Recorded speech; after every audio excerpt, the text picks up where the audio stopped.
The Mojave sun didn't rise, it roared. It came up behind a curtain of shimmering heat, casting long, jagged shadows across the cracked desert floor. The wind, if it could even be called that, didn't blow so much as it shimmered. Dry, invisible waves that stung the skin and scraped the throat like glass.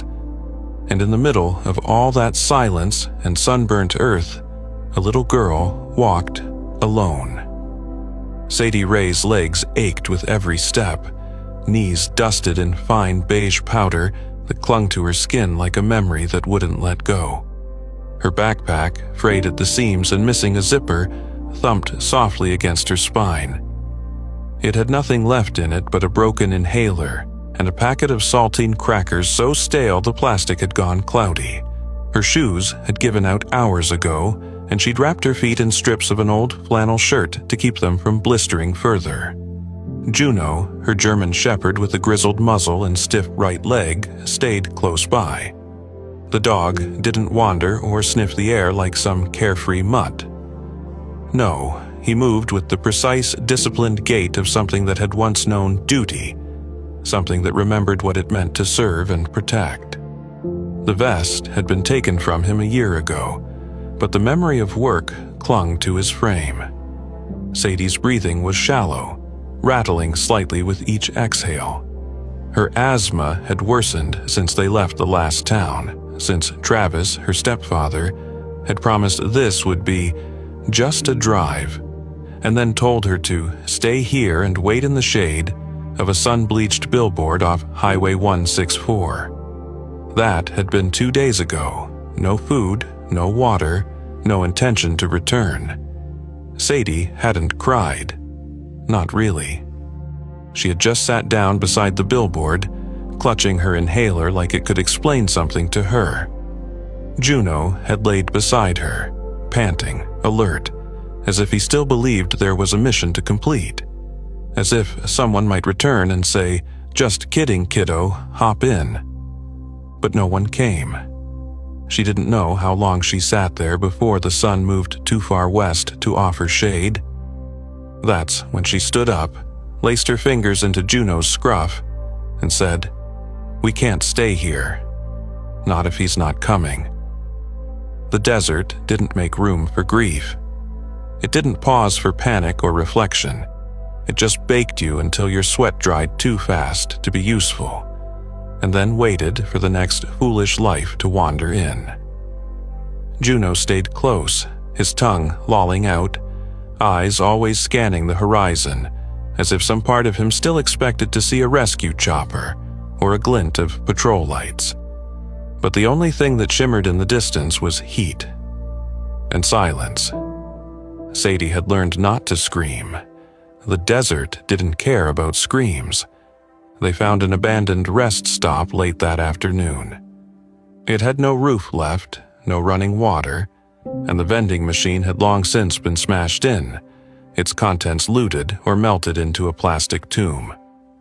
But there was an old plastic trash barrel tipped over, and at the bottom, beneath a crumpled flyer for a rodeo dated 2006, was a half-full bottle of water. Warm, tasting faintly of rust, but water. Sadie poured half into the cap and held it out to Juno. He drank slowly, then nudged her hand gently as if to say, "Your turn now." That night they curled beneath a cluster of creosote bushes, shielded from the wind. The stars came out early in the desert, but they didn't blink. They just stared, silent witnesses to abandonment. Juno lay curled against Sadie's back, his ribcage rising and falling in steady rhythm, like the ticking of a clock that still cared to count time. Sadie pressed her hand against his flank, her fingers trembling from the cold that had replaced the day's heat. Her voice was barely audible, but Juno's ears twitched. Maybe he'll come back. Silence. Her next words were softer, spoken into the fur behind Juno's ear, as if confiding a secret too fragile for the open night. "Maybe I don't matter." Juno didn't respond. He just shifted closer, wrapped his front paws around her narrow frame, and let out a low, vibrating breath, half growl, half comfort. When morning came, Sadie's lips were cracked, her skin flushed with early signs of sun poisoning. Her inhaler sputtered when she pressed it, releasing a hiss of useless air. Panic fluttered in her chest, but she swallowed it back. She was too tired to panic now, too tired to be angry. She looked down at Juno. We need to find someone, or something. Juno stood immediately, tail stiff, ears forward. He began to walk, not aimlessly this time, but with certainty, nose low to the ground, moving eastward. Sadie didn't question him. Maybe the dog remembered a direction. Maybe it was instinct, or maybe it was the only thing either of them had left, faith in each other. She followed. The Mojave didn't blink, didn't forgive. But in that infinite, blistering silence, two shadows moved together, one limping, one barely breathing, still choosing to believe that the next ridge might hold something other than more sky. Something like hope. The world cracked beneath her feet. Not in some poetic, soul-searching way, but literally. The desert floor was breaking into jagged puzzle pieces, sun-scorched and cruel beneath every step Sadie Ray took. Her throat had dried into a paste, and the wheeze in her lungs wasn't just a sound anymore, it was a rhythm, fragile and haunting, like a bird fluttering against a locked window. Ahead, the skeleton of a gas station rose from the dust. Its sign dangled sideways. The plastic sun faded into unreadable streaks. Weeds curled up through the cracks of the concrete island, and the rusted pumps stood like old men too tired to be useful. Sadie blinked hard once, twice, unsure if what she saw was real or just the heat playing games again. But Juno didn't hesitate. His pace quickened, his nose twitching. He moved like a soldier on a familiar battlefield. Sadie followed, dragging her feet, her backpack hanging crooked off one shoulder. Inside, it was dark and cool, relatively. The ceiling had collapsed in places, and bird droppings peppered the floor. A single vending machine stood against the far wall, its glass shattered long ago. Candy wrappers and broken buttons scattered beneath it. But near the bottom, behind a pile of dusty chip bags and a can of soda swollen from heat, was a murky bottle of water. She stared at it for several seconds before dropping to her knees and reaching in. The plastic crinkled in her hands, warm and cloudy. She opened the lid and took a careful sip. Metallic, stale, but drinkable. Then she crouched, poured a capful into her palm, and offered it to Juno. He licked it slowly, then looked up at her, eyes alert and watchful, like always. She found 2 granola bars, years expired but still sealed, and a pack of crackers sealed in foil.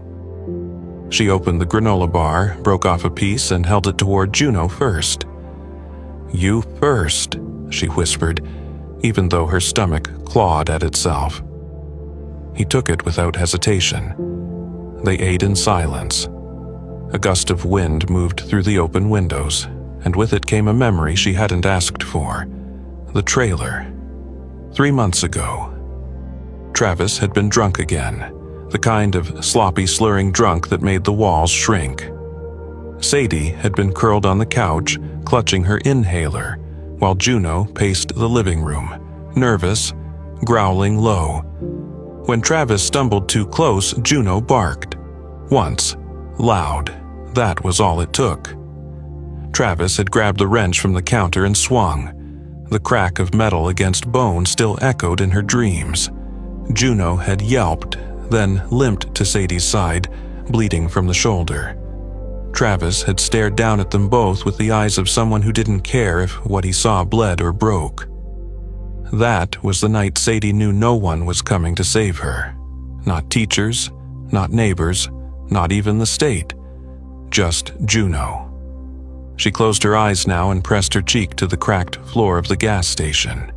Her inhaler rattled in her bag, its medicine nearly gone. She could feel her chest tightening with every breath, like a rope being pulled. That was when Juno stood again. At first, she thought he heard something. A car? A plane? Hope? But no, he didn't bark, he didn't growl. He simply walked to the door, then turned to look back at her. He wanted her to follow. "Where?" she rasped, but he was already outside. She forced herself upright, shouldering the backpack again. The sun had returned to full strength, bouncing off the pavement in sharp, invisible waves. Her lips were bleeding now from the heat. Her feet screamed with each step. Still, she followed. Juno wasn't wandering anymore. He was tracking something. A memory maybe, a place, a smell. The pace wasn't frantic, but it was certain. Purposeful. They walked for what felt like hours. Each time she staggered, he paused and looked back, waiting, urging, never rushing. Until her body gave out. It started in her knees, they just folded. She fell forward, catching herself with her forearms in the gravel. Her lungs fluttered with panic as she reached for the inhaler, shaking hands barely gripping the plastic tube. She took a puff and another, but it wasn't enough. The air didn't come, her chest didn't open, the edges of her vision dimmed. "Juno," she croaked. He was beside her instantly, licking her cheek, nuzzling her hair. Then he began to paw at her arm, whining low. When she didn't respond, he nudged her further toward the shade of a boulder nearby, pressing his weight against her to guide her into the sliver of shadow it offered. She collapsed there, curled up, breath shallow. Juno stared down at her for a long moment, tail low, ears back. Then something shifted in his eyes. He stepped away, he looked once more, and then he ran. Not a trot, not a search. A full sprint, eastward, across the sand and sage, vanishing between ridges like a phantom. Sadie didn't watch him go.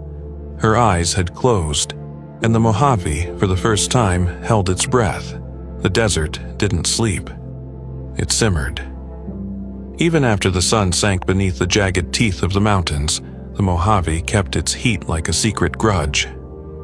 The wind moved in quiet loops, hissing across the rocks like something whispering too late. Juno ran through it all. His paws bled. The pads, cracked and burnt from endless ground, left a faint trail behind him. Red dots in sand that swallowed evidence too easily. His breath came sharp, uneven, but determined. There was no hesitation in his stride, no fear, just memory and instinct. Twin engines driving him forward through dust, stone, and silence. Somewhere behind him, Sadie Ray lay half-conscious in the shade of a rock. Her body had stopped trembling hours ago, which was worse. The wheeze in her chest had become a shallow flutter, and when Juno had nudged her gently with his snout, there was no protest. Just stillness. That's when he'd made the choice to leave her side, something he hadn't done since she was 7, and dragged him under the trailer to hide from Travis's belt. Now, he sprinted for both of them. On the blacktop just outside a nowhere gas station that hadn't pumped fuel since the early 2000s, a rust-speckled semi-truck cruised westbound, the only vehicle for miles. Its headlights cut through the golden dusk, radio tuned to a Norteño station crackling between towers. The driver, Miguel Reyes, had been hauling freight for 2 days straight, fueled by cold coffee, sunflower seeds, and memories of his own daughter, now grown. He spotted the blur just seconds before it hit the highway. At first, he thought it was a coyote, but it ran like it knew where it was going, like it had something to say. Miguel hit the brakes hard enough to slam his forehead against the wheel. The truck hissed, tires smoking on the pavement. He jumped out, boots hitting gravel, heart pounding. The German Shepherd stopped dead center in the headlights. He didn't flinch, didn't bark, just stared. Around his neck, a red cloth flapped like a warning flag, part bandana, part torn t-shirt, tied tight and stained with something dark. Miguel stepped closer, hand up, unsure. Then he saw the words, "Help the girl," written in smudged, shaky lines, blood and dirt. The message wasn't a trick, it was a scream.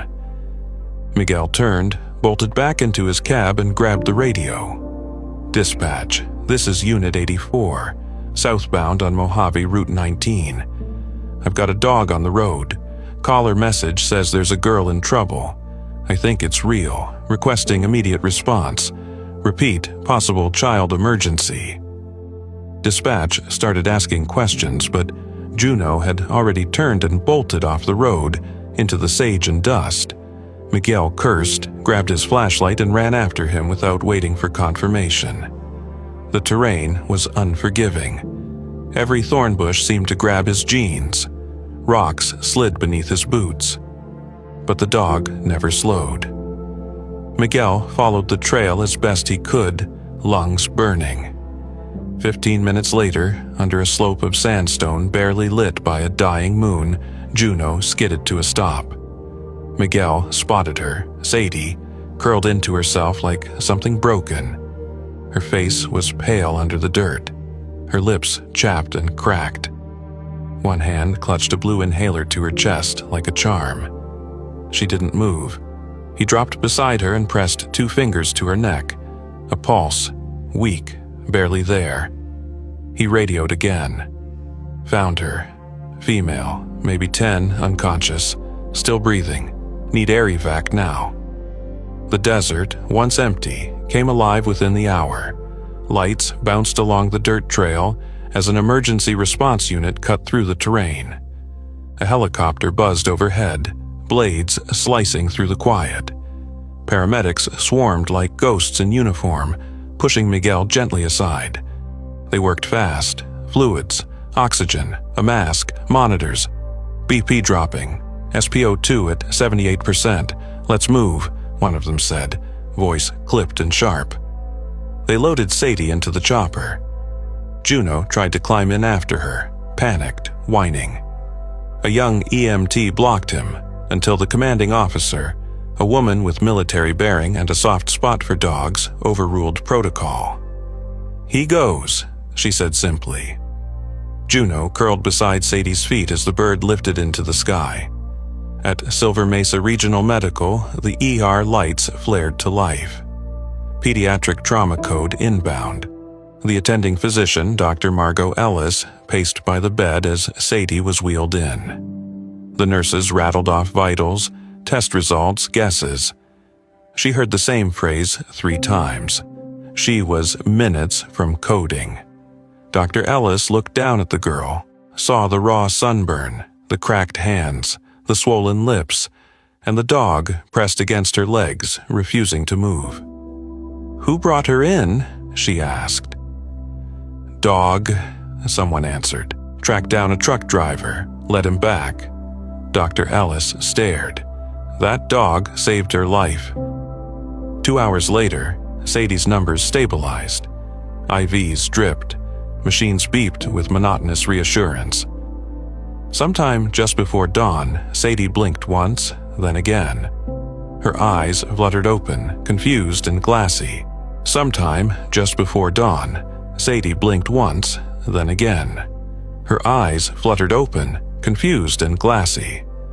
She turned her head with effort. At the foot of the hospital bed, Juno stirred. His paw was wrapped in gauze, stitched and cleaned. His body rose slowly with breath. When he felt her eyes on him, he raised his head. For the first time in days, Sadie smiled. She didn't speak. She didn't have to. She was alive, and she knew exactly why. The hospital walls were too clean, too bright, too white. For a girl who had learned to live between rusted shadows and orange dust, everything inside Silver Mesa General felt wrong. The lights didn't flicker. The water tasted like metal instead of sand. The silence wasn't peaceful. It was sterile. Sadie lay motionless under the thin cotton blanket, her hands resting atop her chest, still clutching the plastic inhaler like it was something holy. The rhythm of machines hummed beside her, soft and patient, as if the world had stopped spinning just to give her space to remember how to breathe. But breathing meant remembering, and remembering hurt. Every time the nurses spoke to her, every time someone gently brushed her matted hair or asked if she needed something, a different part of her wanted to scream. Because all of it was proof that someone could have cared, and didn't. Not when it mattered. Not when she was just a girl coughing blood into a sleeve in the back of a truck, and the man driving didn't even glance at her in the mirror. The detectives came on the third day. They were kind, or tried to be. Detective Carla Mendez sat in a chair by the bed with her badge tucked away, and a voice that sounded like it had sung lullabies once. She didn't ask the questions too fast. She didn't touch Sadie's hand. She just waited. Sadie stared at the wall for a long time before speaking. When she did, her voice cracked like the desert floor after months without rain.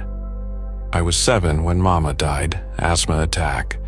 I found her." Her breath trembled. She was cold. She was sitting up on the couch like she was still watching TV. Mendez didn't interrupt, just scribbled lightly, letting Sadie control the rhythm. "Travis said we'd be okay, that we'd get money for me if I stayed with him." Sadie blinked slowly. He didn't like Juno. Said he cost too much to feed. Said dogs don't protect anything. They just slow you down. Her throat bobbed, and her fingers tightened around the inhaler. "I started hiding food in my pillowcase, for Juno, just in case." That night came flooding back, when Travis had told her to go stretch, like she was a tired limb he could shake loose. She had taken 3 steps from the truck before the engine gunned and gravel kicked up like gunfire.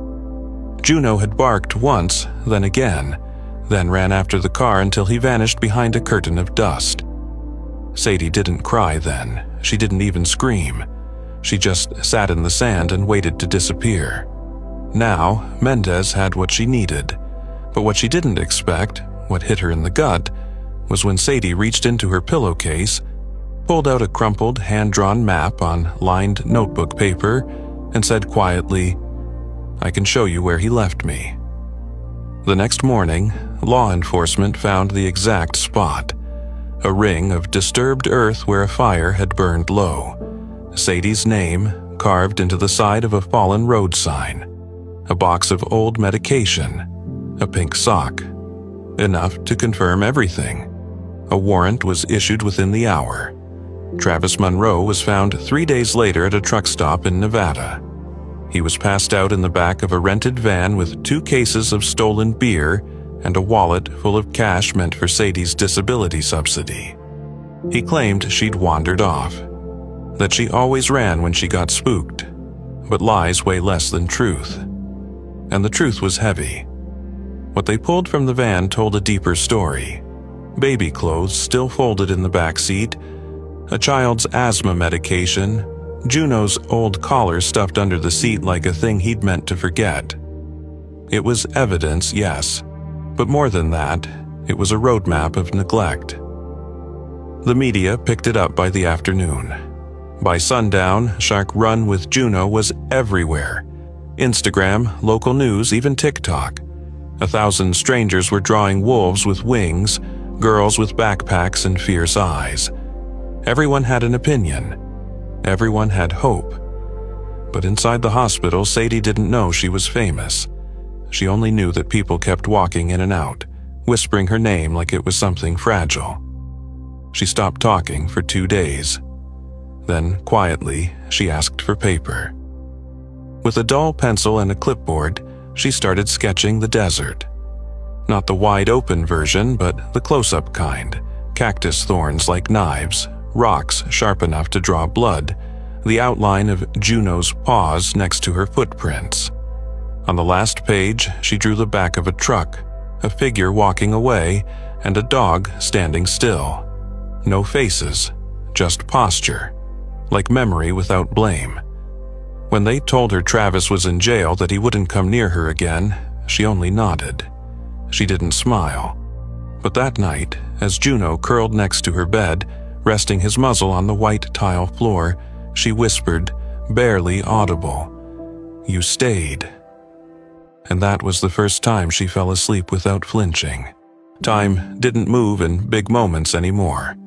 It passed in small ones, like the soft rattle of a leash on the doorknob, the crinkle of a paper bag filled with animal crackers, the slow hum of a ceiling fan circling above a room no longer haunted by sirens or sandstorms. For Sadie Ray, life had shifted. Not back to what it was, but forward into something she could finally call her own.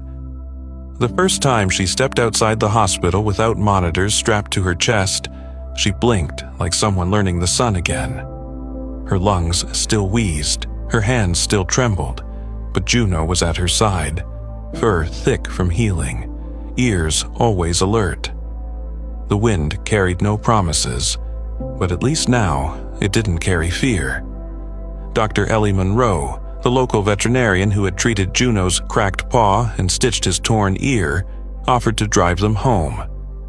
Only there wasn't a home. Not yet. So she made one. A modest ranch house nestled behind the animal clinic became their new center of gravity. Ellie, a woman with warm hands and little patience for pity, set a room aside for Sadie, complete with sheets patterned with dogs in astronaut suits, a desk facing the backyard, and a reading lamp that glowed like firelight. She didn't say, "foster care," she said, "Let's see if this fits for now." And for Sadie, now was enough. Each morning, Juno waited by the bathroom door while she brushed her teeth in silence. Each night, he curled beside her bed, tail flicking like a metronome to the sound of her breath. The trauma hadn't vanished. There were still nights when she jolted awake, gasping, clutching the inhaler like a lifeline. But now there was someone to rub her back, someone to refill the nebulizer, someone who didn't disappear when dawn crept in. Sadie didn't talk much, not at first, but she listened. To the rustling of the clinic's kennels, to the way Ellie hummed under her breath while changing bandages, to the soft, low whines of injured animals learning how to trust again. And eventually, Sadie picked up a pencil. It started with doodles, Juno in a cape, Sadie flying beside him. The desert turned into a galaxy where cactus plants wore crowns. Then came words, phrases, paragraphs. Ellie had suggested a writing program. Something small, therapeutic, she said. Run by a teacher in town who believed kids healed better when they had stories to tell. Sadie submitted her first essay anonymously. She didn't want praise. She wanted to remember. Her piece was selected for a statewide youth journal. At her 5th grade graduation, months after the world first met the Mojave Girl, Sadie stood behind a wooden podium in a blue borrowed dress. The auditorium was quiet. So quiet that the only sound was the gentle tapping of Juno's nails against the linoleum floor as he waited in the wings. She began to read. The essay wasn't dramatic. It didn't mention abuse or neglect. It didn't describe the hunger or the heat. It spoke of a dog, of loyalty, of how silence can scream if you listen close enough. And at the end, her voice steady, she closed with a sentence that wrapped around every broken place in the room and held it gently. He left me to disappear, but Juno stayed, so I could learn how to be seen. The auditorium didn't erupt, it exhaled, a quiet, full breath, the kind people take when they realize someone else has said the thing they didn't know they needed to hear. In the back row, Ellie Monroe wiped her eyes with the sleeve of her vet coat. Behind her, 2 other families leaned closer to their foster children, and Juno, old soul that he was, simply padded forward, sat beside the podium, and laid his head against Sadie's shin like punctuation. Later that summer, a local news station came to film a short segment. Juno received an honorary hero's medal from the state K-9 division. He didn't like the camera flashes, but he tolerated them for Sadie's sake. What mattered more was the routine they'd built. The walks behind the clinic, the new school supplies Ellie bought without asking, the Saturday mornings at the dog park where Sadie laughed without looking over her shoulder. She wasn't just surviving anymore, she was choosing. Choosing to live, to read, to write, to keep the door open, even if the wind sometimes made it hard to breathe. Juno grew grayer around the muzzle that year. Not slower, just wiser. He started sleeping with one eye open, not out of fear, but protection. He never strayed far, never let Sadie out of sight for long. And if she cried quietly in her room at night, he never barked, just nudged the door open with his nose and sat with her, sharing the silence like a promise. No one could erase what had happened. Not the desert, not the days without water, not the feeling of being disposable.